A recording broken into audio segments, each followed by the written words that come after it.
Good Thursday afternoon. I'm meteorologist Matt Jones. We are still tracking the potential of some strong to severe storms later on this afternoon and especially this evening. But if you joined us this morning, this red area covered up a lot more of the Arklatex. It has now been pared back a little bit, so the threat area looks like it's shifting a little farther to the north and west, basically including the far northwest corner of Louisiana now, much of southwestern Arkansas, northeast Texas, and far southeastern Oklahoma. That's a 4 out of 5 on the scale. So we're going to continue to watch things pretty carefully.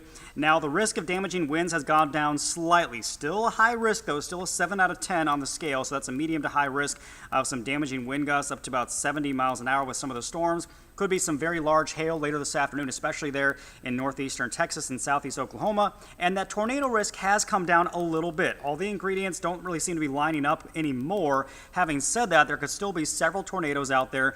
One or two of them could still be on the strong side, so certainly do not let your guard down, but maybe not looking quite as bad as it was this morning. That's the good news, although it's still going to be a pretty stormy afternoon. So let's take you through future track, taking you to about 4 p.m. Notice those storms will start to fire up there into far southeast Oklahoma and northeast Texas. That's really going to be the focus through much of the afternoon, is those extreme northwestern counties. Then a bigger line forms along that cold front. That'll begin to push into Shreveport probably around midnight, so the timing has shifted a little bit later now. So around midnight, damaging winds. And again, a brief spin-up tornado certainly possible along that line of storms. And then maybe a little second round. Look at that. By 4 a.m., we could see a few more strong storms up in southeast Oklahoma, far northeastern Texas. So we're going to watch that pretty carefully as well.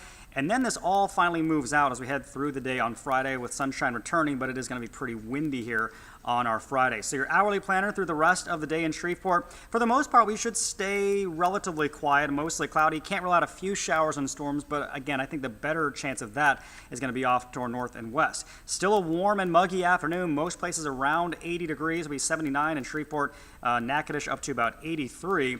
A quick check of your 7-day forecast. Of course, today is still a first alert weather day, so we're going to keep a close eye on the skies and the storms later on. Then that sunshine returns for Friday, 65, mid-70s on Saturday, upper 70s on Sunday, and then we're back in the low to mid-80s by early next week.